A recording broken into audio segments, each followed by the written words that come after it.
नमस्कार, आप देख रहे हैं प्रदेश का सबसे भरोसेमंद news channel India news Uttar Pradesh Uttarakhand और मैं हूं आपके साथ आयुष चित्रांश।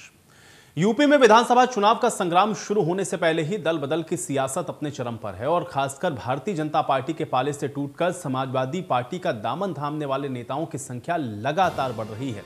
साफ साफ शब्दों में यह कहें कि यूपी की सियासत में इस वक्त भगदड़ मची हुई है। बीजेपी को एक के बाद एक कई झटके लग चुके हैं और चर्चा यह है कि कई और विधायक और मंत्री भारतीय जनता पार्टी से इस्तीफा दे सकते हैं। 3 दिनों में 3 मंत्रियों समेत कुल 11 विधायकों ने भारतीय जनता पार्टी का साथ छोड़ दिया है। इनमें से कई शख्स ऐसे भी हैं जिसने 2017 में ही बीजेपी को सत्ता तक पहुंचाने में अपनी अहम भूमिका को निभाया था। तो जहां एक और बीजेपी में भगदड़ का माहौल है, तो फिर वहीं दिल्ली में बीजेपी के उम्मीदवारों को लेकर के चर्चा है। चर्चा यह है कि 2022 में कई विधायकों के टिकट कटेंगे और इसलिए सभी अपने सुरक्षित ठिकानों को ढूंढ रहे हैं। चर्चा यह भी है कि जिन्होंने भी इस्तीफा दिया है सभी समाजवादी पार्टी में शामिल हो सकते हैं, क्योंकि अब तक किसी ने भी समाजवादी पार्टी में जाने का औपचारिक ऐलान नहीं किया है। एक और जहां इस्तीफे का दौर चल रहा है, तो फिर कई अफवाह ये भी हैं जो कि लगातार फैल रही हैं। देखने में यह भी आया है कि कई बीजेपी विधायक और मंत्रियों के बारे में बताया गया कि वो इस्तीफा देने वाले हैं। इसके बाद मंत्रियों और विधायकों को बाहर आकर खुद सफाई देनी पड़ी है। अब सवाल ये उठता है कि आखिर चुनावी साल में बीजेपी के अंदर के भगदड़ अखिलेश के लिए क्या फायदेमंद होगी और क्या बीजेपी इसके बाद चुनावी रण में समाजवादी पार्टी को मात दे पाएगी या नहीं, इस पर सवाल तो बनता है।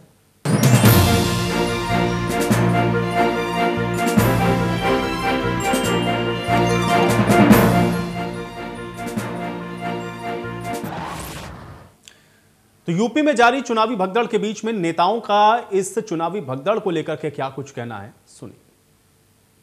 जो स्वामी प्रसाद मौर्य की गिरफ्तारी के लिए नॉन बेलेबल वारंट जारी हुआ है, ये नॉन बेलेबल वारंट नहीं है, ये भारतीय जनता पार्टी के लिए डेथ वारंट है। भारतीय जनता पार्टी ने ऐसा करके अपनी मौत बुलाई, अपनी आफत बुलाई है और 2022 विधानसभा चुनाव में भारतीय जनता पार्टी की विदाई ही इसका नतीजा के रूप में आएगा। बीजेपी मेरी कोई माई बाप नहीं थी। मैं बहुजन समाज पार्टी में था। वैचारिक मतभेद होने के नाते मैं लाखों लाख समर्थकों के साथ भारतीय जनता पार्टी में आया था। मेरी मेहरबानी पर भारतीय जनता पार्टी को पूर्ण प्रचंड बहुमत की सरकार मिली थी। मैं भारतीय जनता पार्टी छोड़ दिया हूं। अब अगर इनके अंदर कुबत हो तो अपनी सरकार बना के दिखा।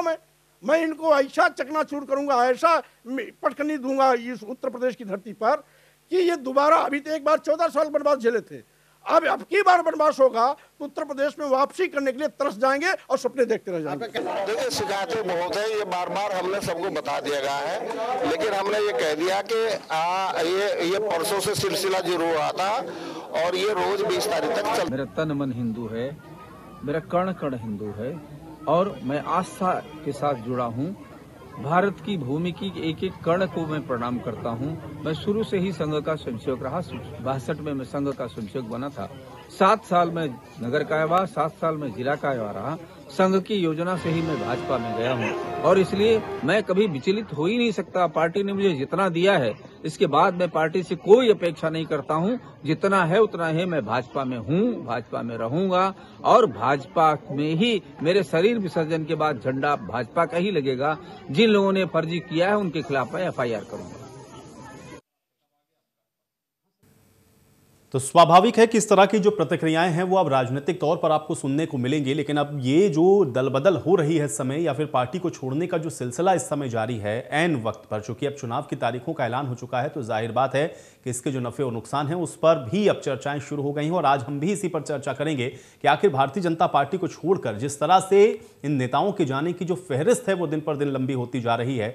3 मंत्रियों समेत कुल 11 अगर सिटिंग MLAs ऐसे हों जो कि पार्टी को छोड़ रहे हों, तो जाहिर बात है कि इस पर सवाल बनना लाजमी हो और अब वो सवाल और चर्चा इस समय पूरे उत्तर प्रदेश के अंदर हो रही है। लेकिन इसका राजनीतिक तौर पर लाभ और नुकसान क्या होगा, किस पार्टी को इसका लाभ मिलेगा, क्या समाजवादी पार्टी के साथ जुड़ने पर समाजवादी पार्टी इसका लाभ ले पाएगी या फिर इसका नुकसान भारतीय जनता पार्टी को आने वाले विधानसभा चुनावों में उठाना पड़ेगा। क्योंकि जो बात अभी यहां पर कही जा रही थी स्वामी प्रसाद मौर्य की तरफ से, उस पर भी गौर करना बहुत जरूरी है, क्योंकि उन्होंने इस बात को कहा कि जब वो पार्टी के अंदर आए, यानी कि भारतीय जनता पार्टी को उन्होंने ज्वाइन किया, उसके बाद ही ये जो सफलता है भारतीय जनता पार्टी को मिली थी और इस बार अब उनको पूरी तरह से धूल चटा देंगे। ये बात स्वामी प्रसाद मौर्य भी कह रहे थे और इसी तरह की कुछ और बातों को भी कहते हुए जो अन्य 2 मंत्रियों ने पार्टी को छोड़ा उनके तरफ से भी यही कहा गया कि उनकी अनदेखी हो रही थी पार्टी के अंदर। इसके अलावा जिस वर्ग विशेष से वो आते हैं उनका सम्मान नहीं हो रहा था और यही एक बड़ा कारण रहा कि उन्होंने पार्टी को अलविदा कह दिया है। अब बहरहाल समाजवादी पार्टी के अंदर जाने वालों की फहरिस्त बहुत लंबी है। कुल 14 भारतीय जनता पार्टी के विधायक ऐसे हैं जो कि अब समाजवादी पार्टी के संपर्क में हैं, क्योंकि औपचारिक तौर पर तो अभी ऐलान इनमें से किसी का नहीं है, लेकिन सब समाजवादी पार्टी के साथ जा रहे हैं जो जानकारी फिलहाल मिल रही है। और छोड़कर अगर मौजूदा पार्टी को जा रहे हो जो जिसकी सरकार प्रदेश के अंदर हो तो उसके लिए भी समय चिंतन का विषय है। लेकिन अब इसको काउंटर कैसे करेंगे, इसका इम्पैक्ट चुनाव के अंदर क्या होगा, इसका क्या असर जो वोटर्स हैं उनके ऊपर होगा। और ये वो चेहरे हैं इनमें से आधे से ज़्यादा जो कि भारतीय जनता पार्टी में 2017 में भी शामिल हुए थे दूसरी पार्टियों को छोड़ करके, और इस वजह से भी इसको एक बड़ा आधार बताया गया था कि 2017 में भारतीय जनता पार्टी को जो 325 सीटें मिली सहयोगियों की मिलाकर, उसमें इनका अपना एक बड़ा योगदान था, क्योंकि छोटे छोटे पॉकेट्स में जहां से भी इनका वर्चस्व इन नेताओं का रहा है वहां पर एक अच्छे खासे वोट बैंक को ये नेता प्रभावित करते रहे हैं। तो ऐसे में वो जो सीटें हैं वो भारतीय जनता पार्टी ने जीती, लेकिन अब वहां पे चैलेंजेस होंगे। लेकिन भारतीय जनता पार्टी अब इसको कैसे काउंटर करेगी, और इसके अलावा अभी भी कई जो चर्चाएं चल रही हैं कुछ और लोगों के पार्टी छोड़ने की, या फिर भारतीय जनता पार्टी कई सिटिंग एमएलएस के टिकट काट सकती है, इसकी भी जो चर्चाएं हैं, क्या अभी और भगदड़ भारतीय जनता पार्टी में आने वाले समय में देखने को मिलेगी, ये ऐसे तमाम सवाल हैं।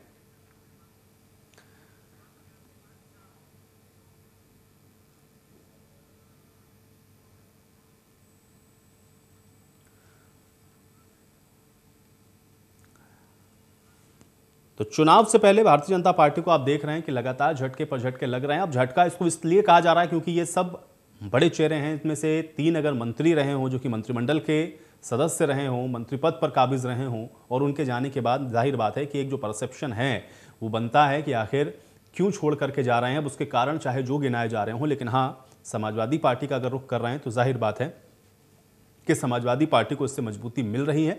और अब विधानसभा का जो चुनाव है वो बेहद दिलचस्प होता हुआ नजर आ रहा है, क्योंकि बार बार अखिलेश यादव तमाम मंच से इस बातों को कह चुके हैं कि भारतीय जनता पार्टी को हटाने का मन प्रदेश की जनता बना चुकी है, और इसलिए अब तो उनके साथ के भी जो लोग हैं वो भी छोड़कर हमारे साथ जुड़ रहे हैं। लेकिन अब जनता कितना जुड़ती है और अखिलेश यादव जिस बात को कह रहे हैं जनता उस पर कैसे मोहर लगाती है, इसके लिए आपको इंतजार 10 मार्च तक का करना पड़ेगा, क्योंकि 9 मार्च तक सभी पार्टियां अपनी अपनी जीत के दावे करेंगी। लेकिन जनता ने क्या मन बनाया है इसका इंतजार आपको 10 तारीख तक तो करना ही पड़ेगा। 10 तारीख को ही ये जो तस्वीर है वो स्पष्ट हो पाएगी। लेकिन अपने आकलन के हिसाब से या अपने नफ़े नुकसान के हिसाब से या अपने चुनावी समीकरण के हिसाब से लोग अपनी अपनी बातों को कहते हैं और अपनी अपनी बातों को सभी रखते हैं। आज हम भी इस पर चर्चा करेंगे कि आखिर एक के बाद एक अगर इस तरह से फहरिस्त इतनी लंबी हो और हर रोज हम लोगों को देखने को मिल रहा हो विगत 3 दिनों में कि लगातार पार्टी का कोई ना कोई चेहरा पार्टी को छोड़ करके जा रहा है, तो जाहिर बात है कि अब इसके क्या मायने समझे जाएं। आज इसी पर हम भी चर्चा करेंगे। तो चलिए आज की डिबेट को ओपन करते हैं। तमाम मेहमान मेरे साथ जुड़ गए हैं, पहले उनका परिचय आपके साथ कराते हैं, फिर चर्चा में आगे बढ़ते हैं। आरपी राजन जी हमको ज्वाइन कर रहे हैं, प्रवक्ता हैं समाजवादी पार्टी के। आरपी राजन जी बहुत स्वागत है आपका इस चर्चा में। आलोक वर्मा जी हमारे साथ जुड़ रहे हैं, प्रवक्ता हैं भारतीय जनता पार्टी के। आलोक वर्मा जी आपका भी स्वागत इस चर्चा में। डॉक्टर आशीष दीक्षित जी हमारे साथ जुड़े हुए हैं, प्रवक्ता हैं कांग्रेस पार्टी के। डॉक्टर आशीष दीक्षित जी बहुत स्वागत आपका। शैलेंद्र दुबे जी हमको ज्वाइन कर रहे हैं, राजनीतिक विश्लेषक हैं। शैलेंद्र दुबे जी आपका भी स्वागत इस चर्चा में। और विजय उपाध्याय जी हमारे साथ जुड़े हुए हैं, वरिष्ठ पत्रकार हैं। विजय उपाध्याय जी आपका भी बहुत स्वागत है। सबसे पहले आलोक जी आपसे ही शुरुआत करना चाहूंगा, क्योंकि लगातार हम लोग देख रहे हैं और पिछले 3 दिन से तो कोई दिन ऐसा नहीं जा रहा जिस दिन ये सुनने में ना आता हो कि आज आपके एक मंत्री या आपके इतने विधायक आपकी पार्टी को अलविदा कह रहे हैं। 14 लोगों की तो अब तक जो लिस्ट है वो हो चुकी है सामने, और अभी बहुत सारे ऐसे हैं जिनके नाम पे चर्चा चल रही है, कुछ तो आके खंडन भी कर रहे हैं। कैसे देखा जाए, आखिर क्या वजह है कि भारतीय जनता पार्टी का साथ छोड़कर दूसरी पार्टी का रुख कर रहे हैं, ज्यादातर समाजवादी पार्टी के संपर्क में, इसको कैसे देखा जाए? आलोक जी आपका पहला रिएक्शन चाहूंगा।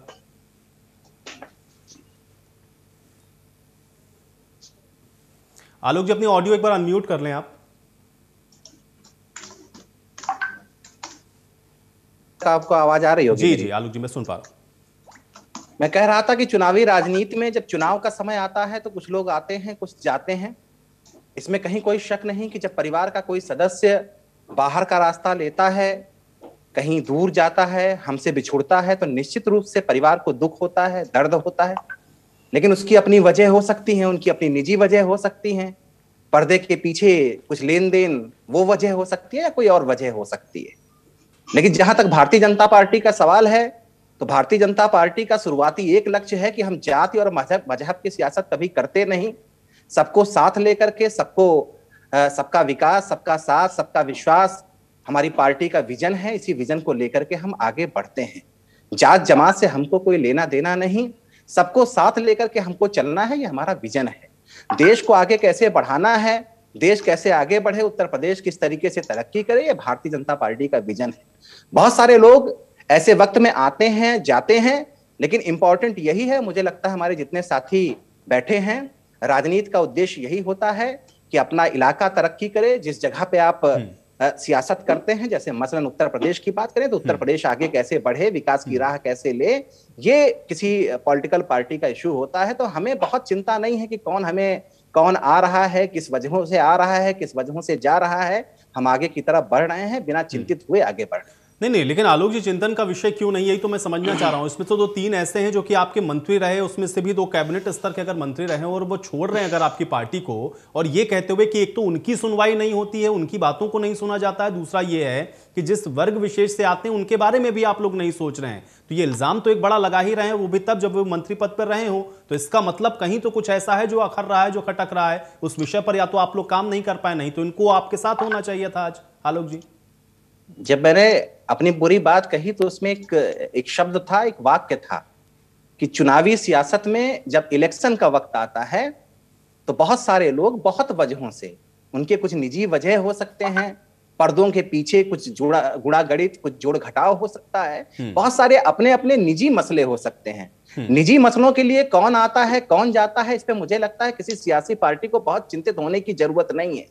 भारतीय जनता पार्टी जैसी पार्टी जो किसी चेहरे के आधार पे आगे नहीं बढ़ती, कार्यकर्ताओं के आधार पे बढ़ती है, नेताओं के आधार पे बढ़ती है, लोगों को जोड़ करके आगे बढ़ती है, देश को आगे बढ़ाने की जिसकी मंशा है, उसको इस पर मंथन नहीं करना चाहिए, चिंतन भी नहीं होना चाहिए कि निजी स्वार्थों से या किसी दूसरी वजहों से कौन क्यों गया। निश्चित रूप से हमें दुख है, हमारे बड़े नेता बात भी कर रहे हैं। अगर कोई मसला कहीं निकल के आता है जिसमें हम दोषी हैं तो निश्चित रूप से हम आगे पीछे जाने को भी तैयार रहते हैं, लेकिन कौन किस वजह से जा रहा है इसको हम नहीं बता सकते। उनके अपने निजी वजह हो सकती है।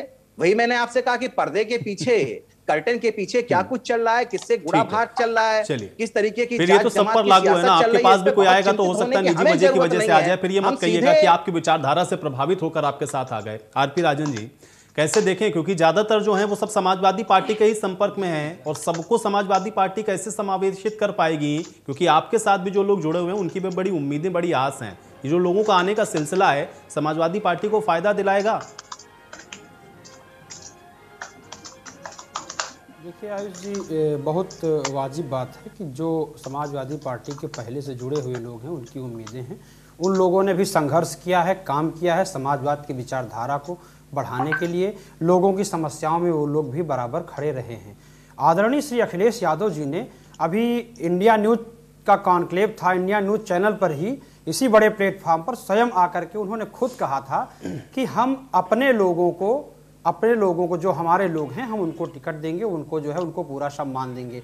जब बात हुई कि और लोग कितने लोग आपके टच में हैं और लोग आ रहे हैं, हाँ, जो लोग आए हैं, जो लोग आ रहे हैं, उनको हम सम्मान देंगे, उनको सम्मान देने का काम करेंगे, लेकिन पहली प्राथमिकता हमारे लोग हैं। ज़्यादा लोगों को हम, जो लोग आ रहे हैं, आने टच में बात आई कि कौन कौन टच में है, कितने लोगों की संख्या है, तो वो अलग बात है, कौन कौन लोग आ रहे हैं। अब लोग, बहुत से लोग आएंगे छोड़ करके आ रहे हैं, जो कि जान चुके हैं, जो लोग सरकार में रहते हुए इतना प्रताड़ित और पीड़ित रहे हैं, सरकार से परेशान रहे हैं, वो लोग अब सरकार को छोड़ करके आ रहे हैं। तो ये स्वाभाविक बात है कि सरकार में कहीं कुछ ठीक नहीं चल रहा है, सरकार में कुछ ठीक नहीं चल रहा था, तभी लोग छोड़ करके आ रहे हैं। बात माननीय मुख्यमंत्री जी की होती थी कि उत्तर प्रदेश के लिए योगी और बहुत उपयोगी हैं, और जेकर भाग जाएं सहयोगी वो कितना उपयोगी। ये तो साफ है, क्लियर हो गया है कि कहीं ना कहीं इनकी पूरी तरह से, जिस तरह से लोगों को भ्रमित किया गया, लोगों का इस्तेमाल किया गया 2017 में, जिस तरह से लोगों को जोड़ करके केवल इस्तेमाल किया गया, वोट ले लिया गया उस समाज के लोगों का, बाद में उस समाज की ओर ध्यान नहीं दिया गया, तभी लोग छोड़ करके जा रहे हैं। बराबर आरोप लगते रहे हैं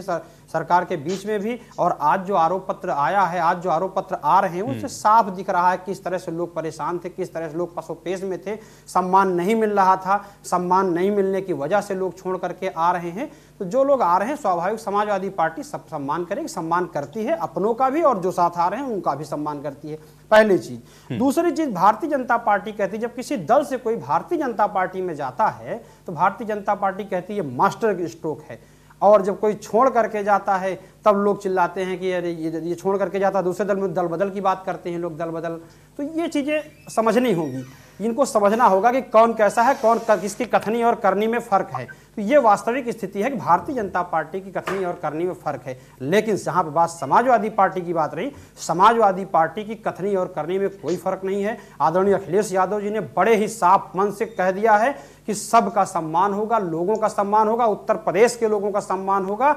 और आने वाले 10 मार्च को आप देखेंगे उत्तर प्रदेश एक नए खुशहाली का सूर्योदय होगा। उत्तर प्रदेश में, उत्तर प्रदेश विकास की ओर बढ़ने का सूर्योदय होगा। उत्तर प्रदेश में, उत्तर प्रदेश में समाजवादी पार्टी की प्रचंड बहुमत से, पूर्ण बहुमत से सरकार बनने जा रही है। समाजवाद की सरकार बनेगी, हमारे गठबंधन दल की सरकार बनेगी, और देखिएगा अब उत्तर प्रदेश फिर से खुशहाली के रास्ते पर दौड़ेगा।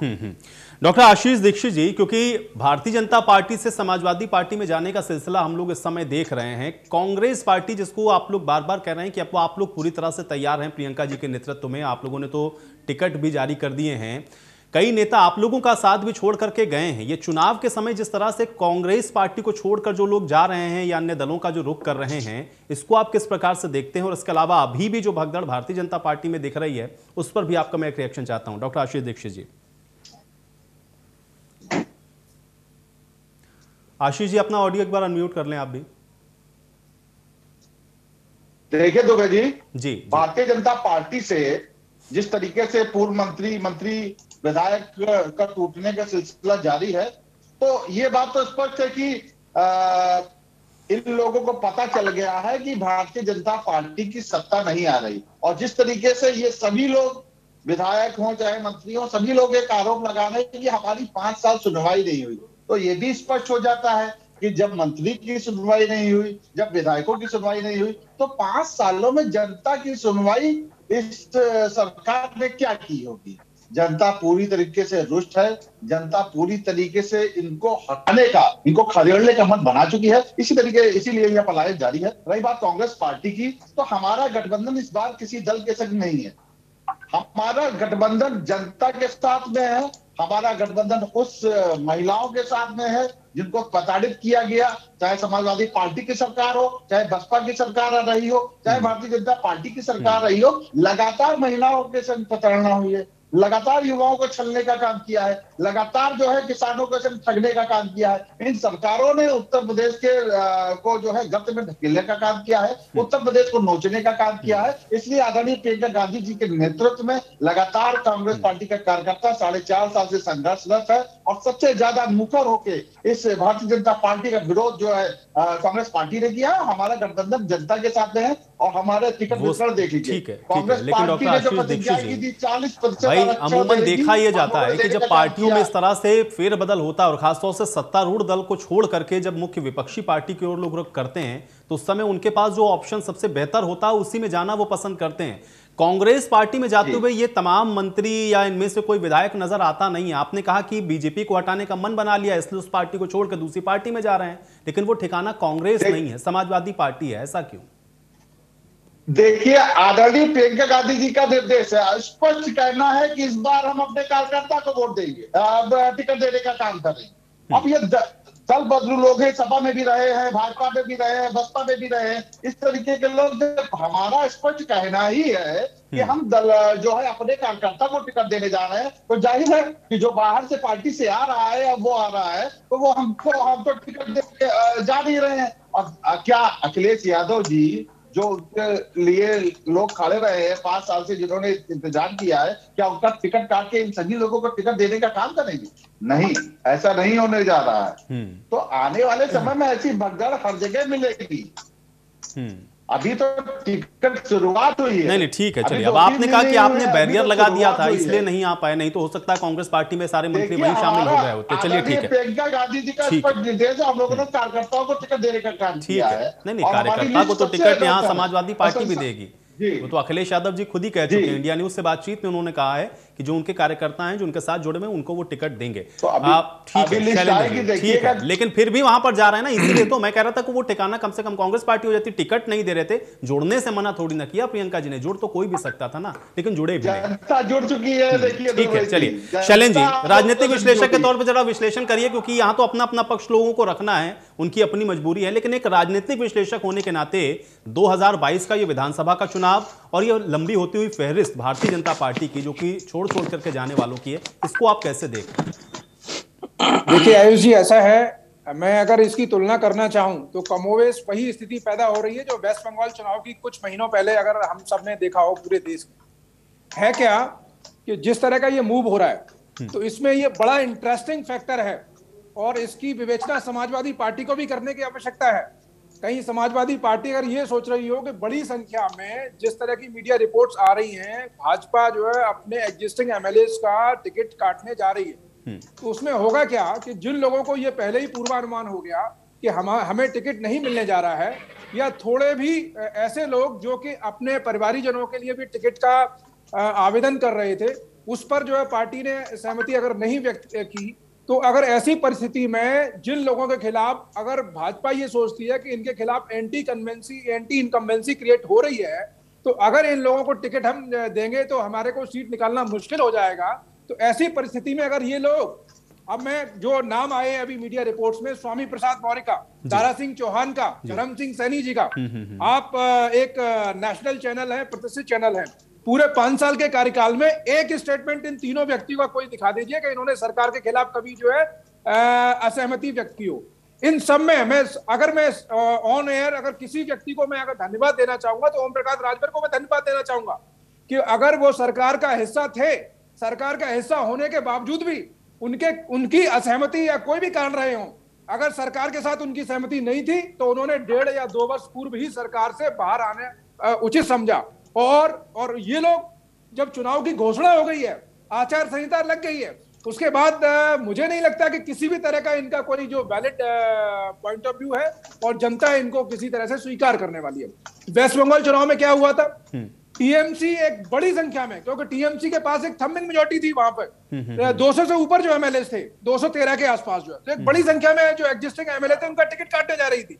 जब उन लोगों को लगा कि हमारी पार्टी हमें रिटेन नहीं करेगी, तो उन्होंने, जो भाजपा एक अच्छे संसाधनों के साथ वहां पे चुनाव लड़ रही थी और भाजपा में उनको जो संभावना दिखी, तो उन्होंने स्विच ओवर करके बीजेपी की तरफ गए।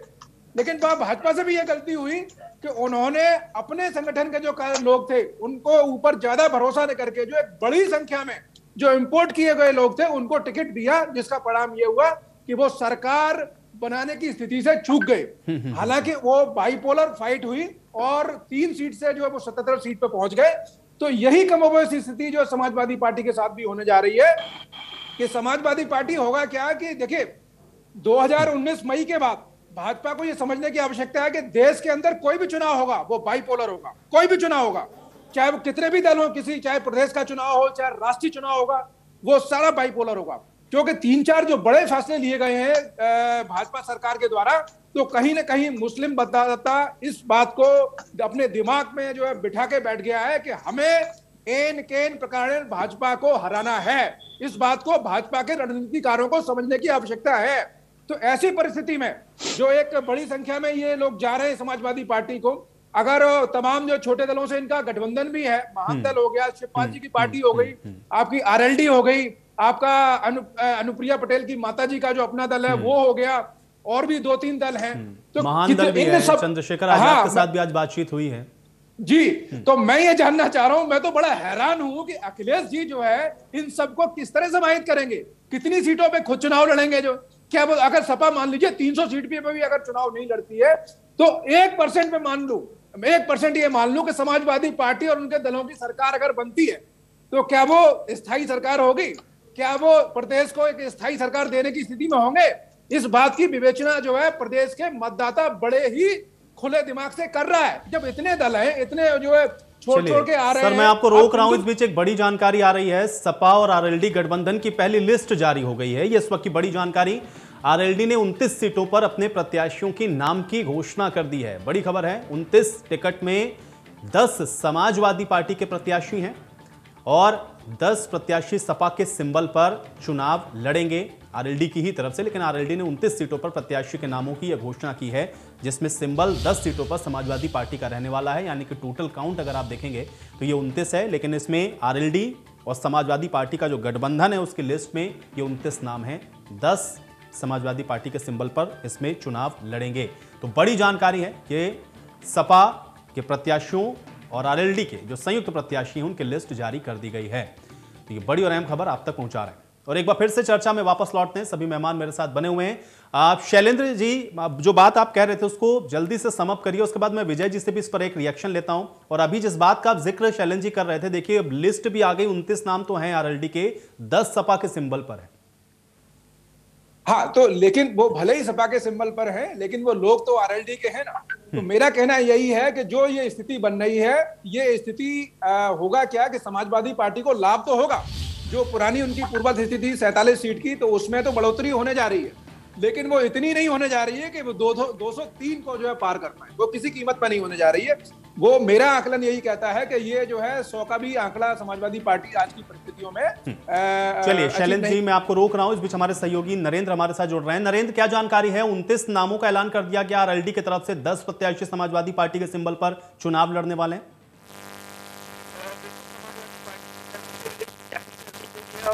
तमाम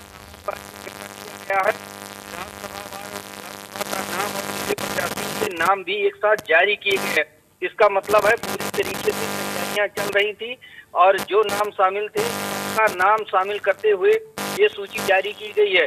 हालांकि मीडिया में और हम लोग यही कयास लगा रहे थे कि पहले सीटों का बंटवारा होगा, उनकी संख्या बताई जाएगी, उसके बाद जैन चौधरी या उनके सहयोगी लोग सीटों का बंटवारा करेंगे। लेकिन गठबंधन इतना मजबूत था कि ये लोग पहले से तय किए थे, पूरी प्लानिंग के साथ पूरा नाम और प्रत्याशियों की सूची जारी की गई है। जैन चौधरी के साथ जो समझौता हुआ था उसके तहत सीटों का बंटवारा हो चुका है और लिस्ट जारी की जा चुकी है। जी बहुत शुक्रिया नरेंद्र इस बातचीत और जानकारी के लिए। और चर्चा में एक बार फिर से वापस लौटते हैं। विजय जी, मैं आपके पास आता हूं क्योंकि चुनावी मौसम है और अब तो चुनाव हम ये कह सकते हैं कि बिल्कुल सर पर है। मुश्किल से अब अगर हम लोग काउंट भी करना शुरू करें तो 25-26 दिन रह गए हैं वोटिंग के अंदर। कैसे देख रहे हैं? एक तो ये जो नेता जा रहे हैं छोड़कर ये कह करके कि उनके जो सपोर्टर्स हैं या फिर जिस वर्ग विशेष को वो आप एक तरीके से रिप्रेजेंट करते हैं उनका सही मान सम्मान नहीं और उनकी खुद की बात भी नहीं सुनी जाती। इसको आप कैसे देख रहे हैं? किसके लिए नफा नुकसान के तौर पर देखेंगे? एक वरिष्ठ पत्रकार होने के नाते, क्योंकि इस तरह की घटनाएं पहले भी होती रही, चुनावों से पहले हर बार होता है, इसका विश्लेषण कैसे करेंगे 2022 के चुनाव के हिसाब से? देखिए, चुनाव के पहले हर बार होता है, लेकिन इस बार कुछ अलग किस्म से हो रहा है। ओम प्रकाश राजभर ने तो लोकसभा चुनाव के पहले ही भारतीय जनता पार्टी का साथ छोड़ दिया था, जबकि 2017 में ओम प्रकाश राजभर भाजपा के नंबर 1 अलायंस थे। उनको 8 सीटें दी गई थी जिसमें से वो 4 जीते थे और पहली बार विधानसभा में उनका खाता खुला और वहां से ओम प्रकाश राजभर को एक ऐसा प्लेटफॉर्म मिल गया कि उनकी पहचान प्रदेश की राजनीति में ठीक ठाक ढंग से होने लगी। उन्हीं ओम प्रकाश राजभर ने समाजवादी पार्टी से अभी 1 महीने पहले गठबंधन किया और उसके बाद से जो सपा, जिस समाजवादी पार्टी को लोग कह रहे थे कि उनके नेता ट्विटर की पॉलिटिक्स करते हैं, वो ट्विटर की पॉलिटिक्स का जो आरोप था, अब हालांकि अब तो चुनाव आयोग ने भी कहा है कि आप ट्विटर और सोशल मीडिया पे ही लड़ेंगे, सभाएं और रैलियां नहीं होंगी, 15 जनवरी तक रोक है। तो वही चीजें अब जो है ज्यादा इंपॉर्टेंट हो गई हैं। अब जिस तरीके से जो भाजपा में आए थे बसपा के लोग, मजबूत लोग थे, ये सब अति पिछड़े चेहरे हैं, अति पिछड़े समुदाय के चेहरे हैं, वो सब बीजेपी छोड़कर जिस तरीके से लगातार 3 दिन से पार्टी छोड़ रहे हैं और कल संभावना है कि समाजवादी पार्टी ज्वाइन करेंगे, इससे उत्तर प्रदेश की राजनीति का नैरेटिव चेंज हुआ है। 51% वोट 2019 की लोकसभा में भाजपा को मिला था, जबकि सपा बसपा एक साथ थी, सपा बसपा राष्ट्रीय लोकदल, और 12 सीटें ऐसी थी जहां सपा बसपा कांग्रेस राष्ट्रीय लोकदल एक साथ थी। उन 12 में से ये पूरा गठबंधन सिर्फ 4 सीट जीत पाया था, बाकी सीटें वो नहीं जीत पाए थे और जो इनको 49 पॉइंट समथिंग भाजपा को मिले थे और 1% के आसपास अपना दल को मिले थे लोकसभा चुनाव में, तो 51% प्लस वोट बीजेपी के खाते में आया था। वो बीजेपी के लिए एक हैंगओवर का काम कर रहा है लगातार। और जो सरकार का काम धाम है, देखिए सरकार पर भ्रष्टाचार का आरोप लगाने में विपक्ष पूरी तरीके से नाकाम रहा। किसी अधिकारी को भी भ्रष्ट साबित करने में विपक्ष पूरी तरह से नाकाम रहा है। तो दो मुद्दे पे विपक्ष फेल रहा है, जबकि पिछली सरकारें जो सरकारें चुनाव हारी हैं उनमें या तो अधिकारियों पे जबरदस्त भ्रष्टाचार के आरोप लगे या मंत्रियों पर या स्वयं सरकार के पूरे चरित्र पे भ्रष्टाचार का आरोप लगाए।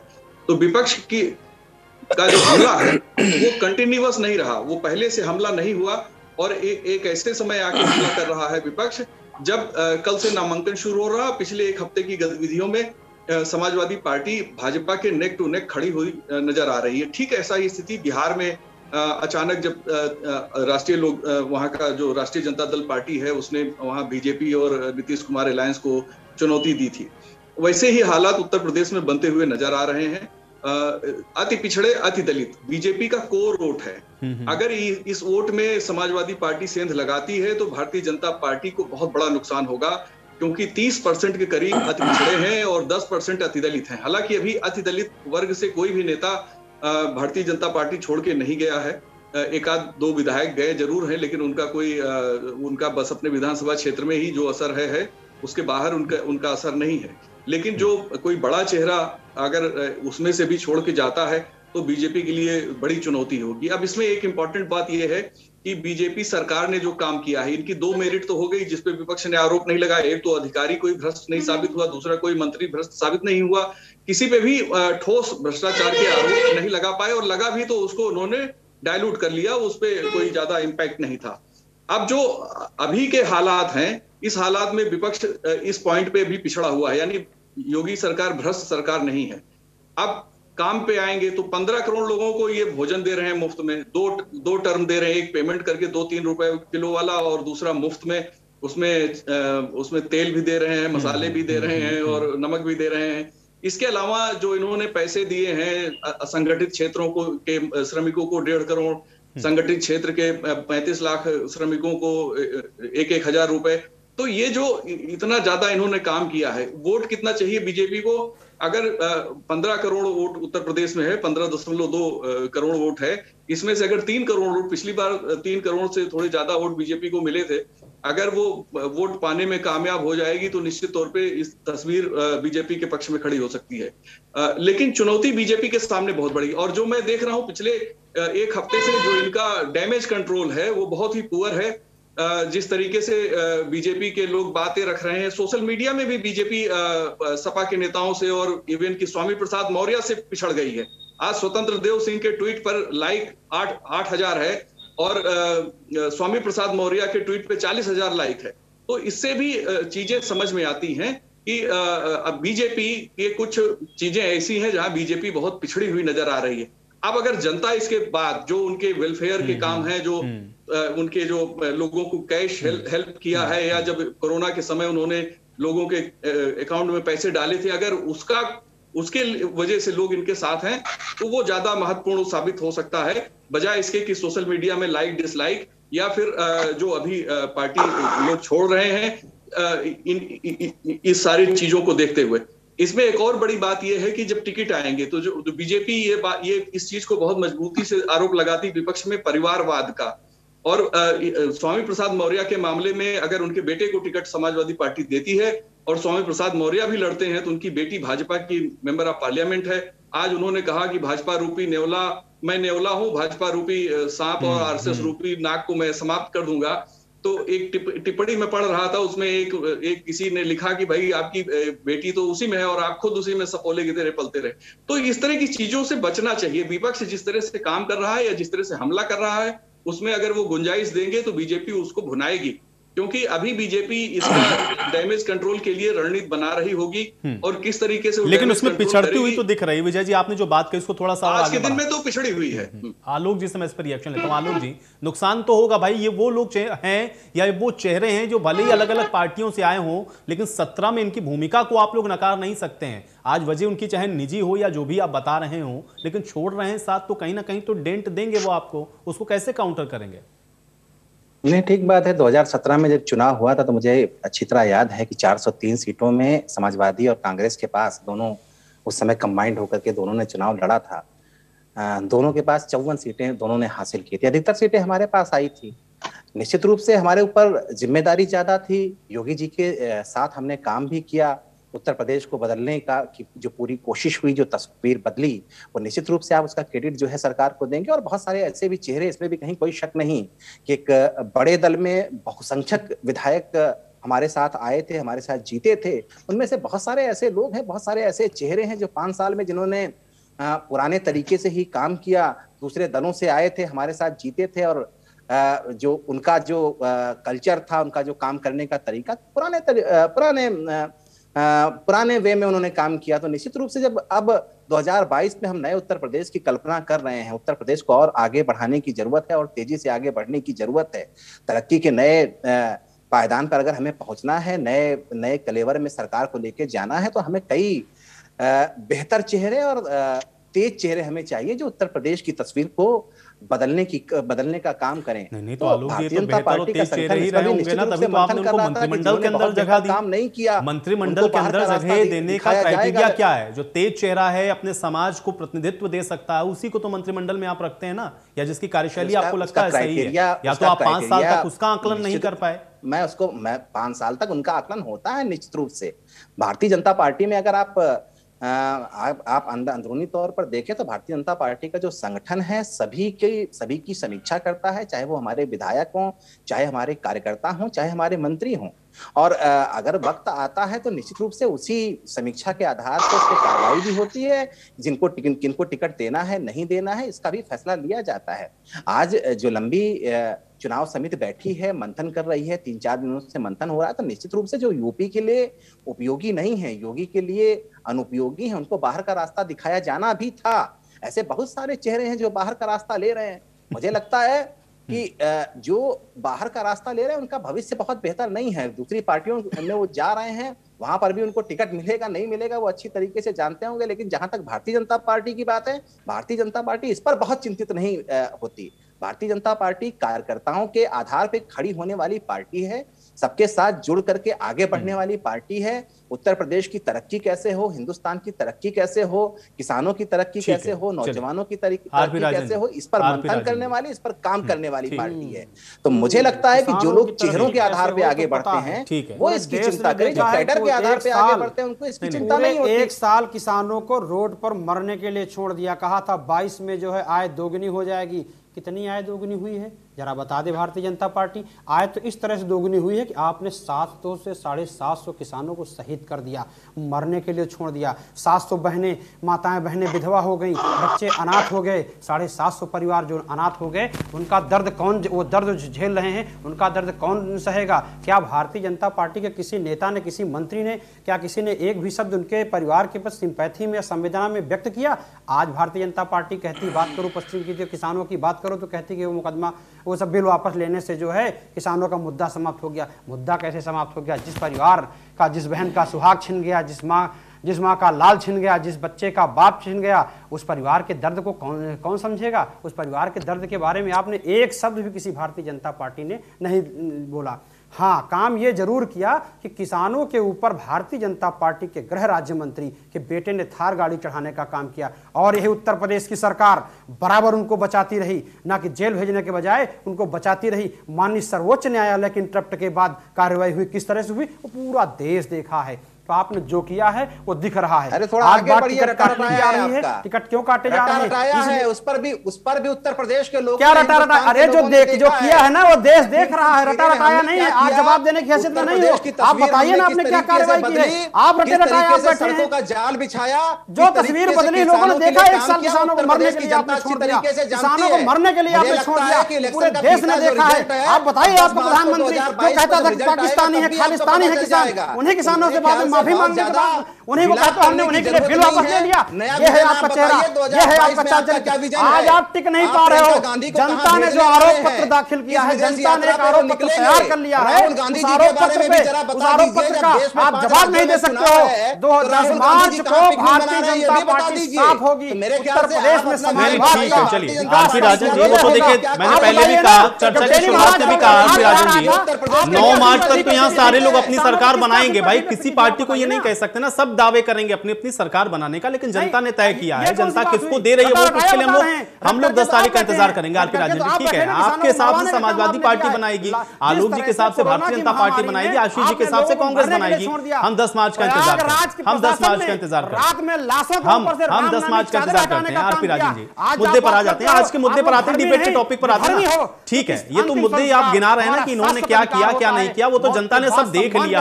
अब 20-22 दिन में और क्या देखेगी, उसको जो देखना था देख लिया। आरपी राजन जी, आरपी राजन ठीक है, जान रही है 10 मार्च आरपी साफ हो जाएगा। आयुष जी, लेकिन आरपी राजन जी, लेकिन जो पार्टी छोड़ करके आ रहे हैं उनमें कम से कम जो मंत्री पद पर रहे उनको लेकर के तो जनता के जहन में ये भी सवाल होगा ना कि समाजवादी पार्टी में वो तब जा रहे हैं जब उन्होंने अपना पूरा टेन्योर पूरा कर लिया है। भाई ओम प्रकाश राजभर जी का तो समझ में आता है कि उन्होंने छोड़ दिया, उनकी असहमति थी, पूरा टेन्योर पूरा कर लिया, आचार संहिता लगने के बाद छोड़ के समाजवादी पार्टी में जा रहे हैं। जनता ये भी समझती है कि वो क्यों जा रहे हैं समाजवादी पार्टी में, इसको कैसे आप बताएंगे?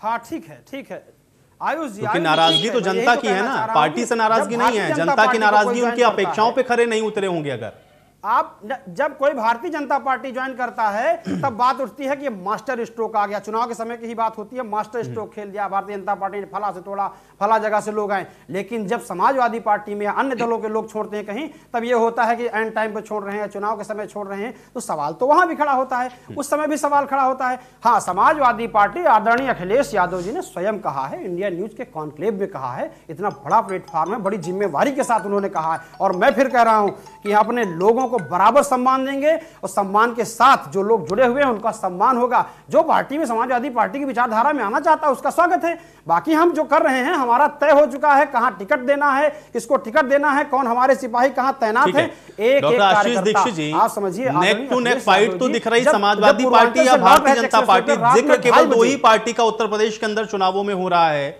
जो विश्लेषक हैं वो भी कह रहे हैं कि चुनाव तो बाइपोलर है। आपको क्यों लग रहा है कि 32 साल का सूखा कांग्रेस पार्टी का समाप्त होने वाला है? समाजवादी पार्टी भी तो अपनी वापसी के दावे कर रही है ना।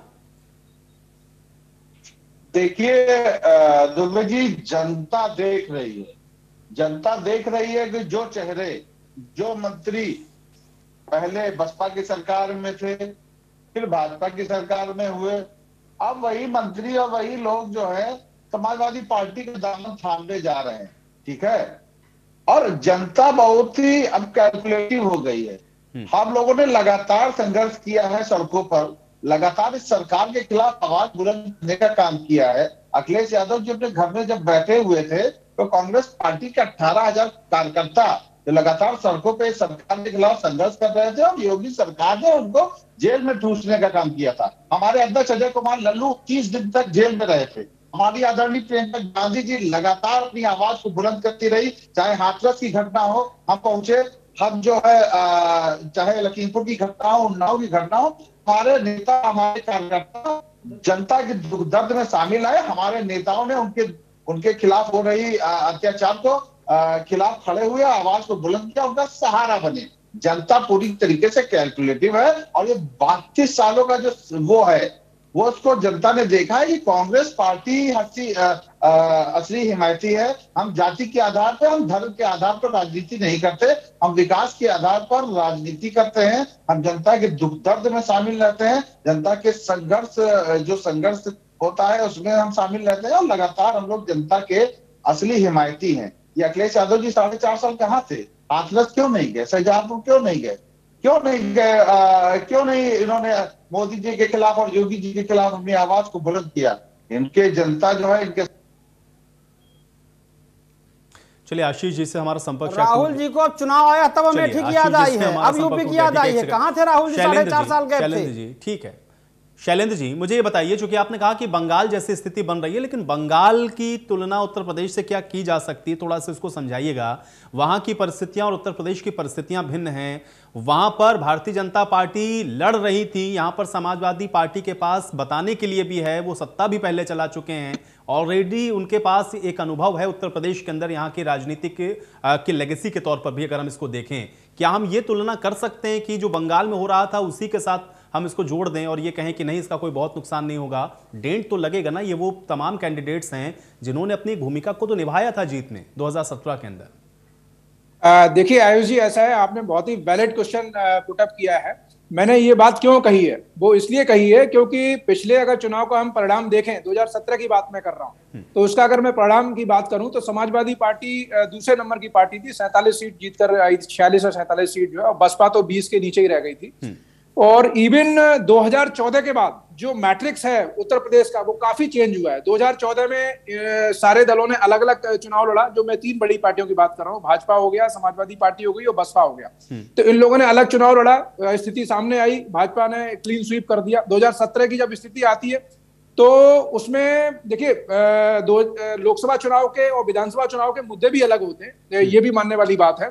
लेकिन इसमें देखने वाली बात यह है कि 2017 में 2014 में जब भाजपा राष्ट्रीय स्तर पर जब इतना बड़ा जन समर्थन मिला उत्तर प्रदेश से, तो ऐसा नहीं है कि मतलब भाजपा के पास जो है समर्थन नहीं था 2017 में, था। लेकिन भाजपा हर चुनाव इस तरह से लड़ती है कि एक टेम्पो क्रिएट करके एक संगठन के साथ में, भाजपा के साथ में संसाधन भी है, संगठन भी है, इन सब चीजों का समावेश करके जो चुनाव लड़ती है। और वेस्ट बंगाल का मैंने एग्जांपल क्यों दिया था, उसका लॉजिकल सबमिशन मैं आपको देता हूं कि वेस्ट बंगाल में भाजपा के पास जो 3 सीटें जरूर थी, लेकिन भाजपा के द्वारा जब वहां उनका संगठन उतना मजबूत नहीं था, और समाजवादी पार्टी का भी जो है संगठन उतना मजबूत नहीं है, जो कि देश के अंदर 2 ही ऐसे दल है जो काडर बेस्ड दल है, एक तो भारतीय जनता पार्टी हो गई, दूसरे कम्युनिस्ट हो गए।